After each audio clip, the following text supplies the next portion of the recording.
The voice of sharing, DurianASEAN.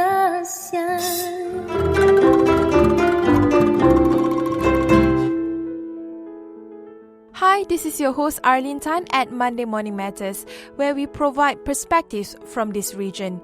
Today, we are going to talk about Malaysia's migrants, time for a right space policy.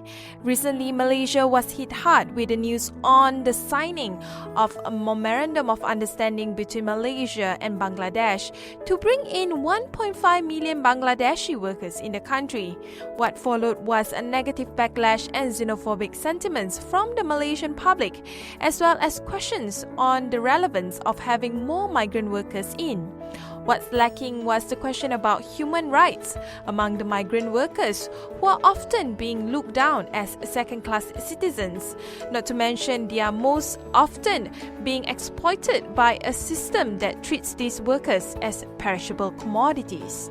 I will be speaking to Adrian Pereira, the Executive Director of North-South Initiative and a staunch human rights activist on migrant workers.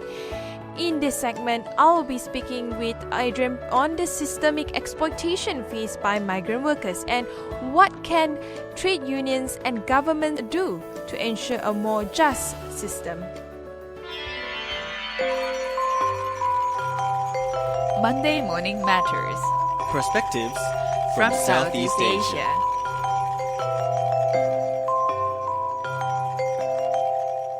Hi, this is Arlene. You are back with me again on our discussion at DurianASEAN.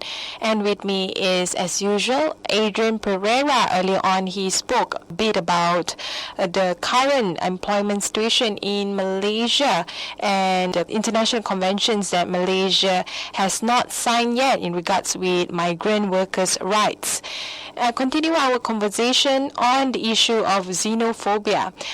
Earlier on, we discussed mainly on why Malaysians have xenophobic sentiments towards migrant workers. But the numbers of migrant workers are increasing, especially with the new MOU being signed between the Malaysian government and the Bangladesh government. I wonder, what's the future would be with more migrant workers coming in? One thing that happens when migrant workers come in, compared to Malaysian workers, employers are able to pay them at a much lower rate. Luckily, Malaysia has enforced a minimum wage, which also apply to migrant workers. In one sense, that is actually good for the migrant worker. But as of recently, with the devaluation of our currency, some migrant workers are looking back at their savings and it doesn't make sense for them to continue working the country, because when they send back, it's actually a loss for them. So that's actually one of the discussions many migrant workers are having at the moment. You're referring to the levy system, right? No, the money they send back to their country. Mm-hmm. So when the ringgit is devalued, so when they send it back to their country, they actually make quite a loss. Yeah. Thanks for bringing up the levy issue. Even though the employers are supposed to pay their levy, when I meet migrant workers, still quite a big deduction. The levy is still deducted from their salaries, and of course other deductions like their hostel and other services, transport, are still deducted. The minimum wage still doesn't really allow them to have a dignified and a just wage.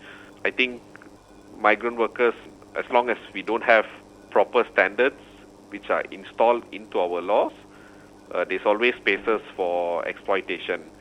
Even when it comes to working hours, from my interview, many migrant workers work up to 12 hours a day, and some places they are pushed to work up to 15. So without proper rest hours, without proper food, this really is a violation of their dignity and rights. Mm-hmm. I'm wondering why employers that abuse their right towards their employees are not being charged by the government. I wouldn't say that they purposely want to abuse the migrant workers, but naturally there's a whole economic system which exploits this whole flexible and vulnerable group. Commodities which are used for production are normally of a fixed price globally, almost globally. So the only variable is wages of workers. So in order to maintain a particular profit, the workers' wage is one of the variable which they can lower to make up for whatever profit or loss or whatever loss they have been making. So I don't know. I think there is a system that causes the bigger picture of exploitation.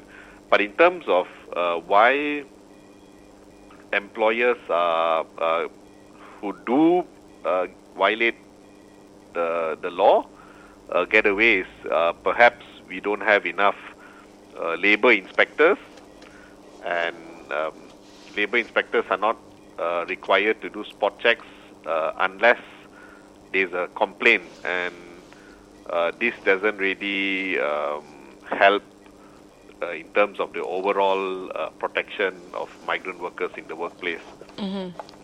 All these migrant workers, usually they would work in the 3D jobs, which is dirty, dangerous, and demanding. And a lot of the complaints, especially by the government and private sector, saying that ordinary Malaysians wouldn't want to work in those jobs. Do you agree with that? And with such high demand for workers to work in those jobs, naturally, bringing in foreign workers would be the decision that most employers would want it to be. But do you think there would be other ways to deal with this? Migrant workers are mostly given the minimum wage. Okay, so economically and naturally, employers would prefer them over Malaysians, who naturally also require a higher wage for survival with the current economic situation.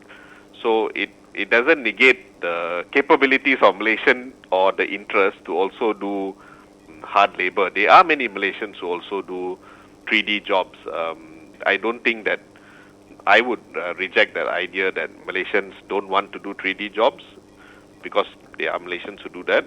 But the question of whether the employers can match the salary of a Malaysian, match the salary which is just for doing that work, and would a Malaysian be able to cope with that salary? So there is an economic question that needs to be answered. So at the end of the day, do you think more Malaysians would want to work in 3D jobs if the wage are being corrected? Yeah, I mean, if you're given a just wage, I'm sure Malaysians would do those kind of jobs.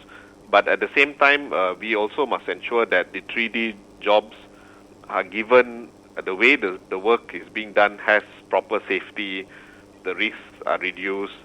From my experience, even in factories, there are so many accidents. There are so many migrant workers falling sick. And when I handle these cases, and these are not 3D jobs, these are manufacturing jobs, and I can imagine if it's the 3D jobs will have higher risk. Yeah, so I think that is also a factor that needs to be considered. I want to give example in other countries. For example, in Singapore, I think a couple of years back, the Singapore population also were against the Singapore's government's population white paper, where it aims to increase the number of the population by getting in more workers, skilled and unskilled. But in Malaysia, I think we have a similar pattern where people feel insecure with more foreigners and especially migrant workers coming in to fill in jobs that they think supposed to be theirs, and also other areas that they feel that would impact their lives, such as increased crime rates and all. Do you think Malaysia's xenophobic sentiments towards migrant workers is something that is natural, occurred in society where they are not used to getting in foreign population, to live among themselves? Actually, the country has been dependent on foreign labor for, I think, the last 20, 30 years. So it shouldn't be something new. But I think the socialization process of how migrant workers and even the local population interact among each other has a huge gap.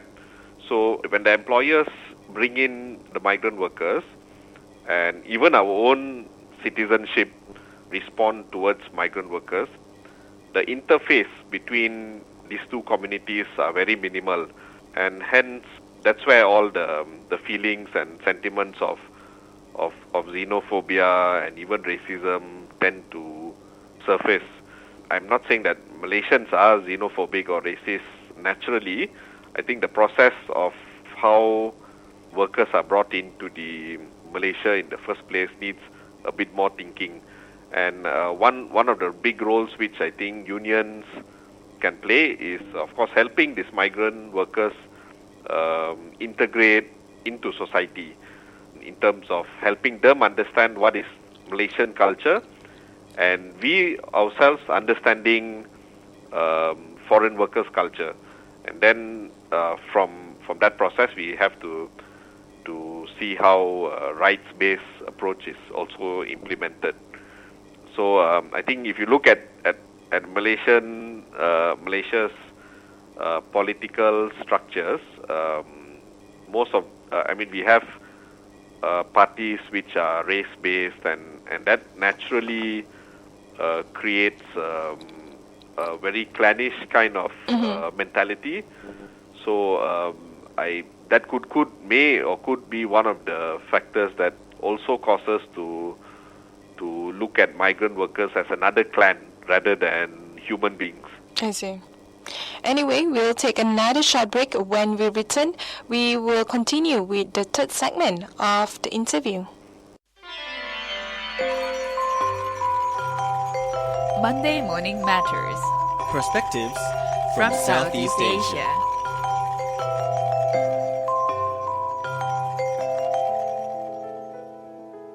Thanks for tuning in to DurianASEAN with me, Arlene. For more interviews by DurianASEAN, please tune in to our website at DurianASEAN.com. If you're on the go, you can always download our TuneIn app on your mobile. Please subscribe to our YouTube channels at DurianASEAN and DurianASEAN TV. Don't forget to follow us on our Facebook page, Twitter, and Instagram.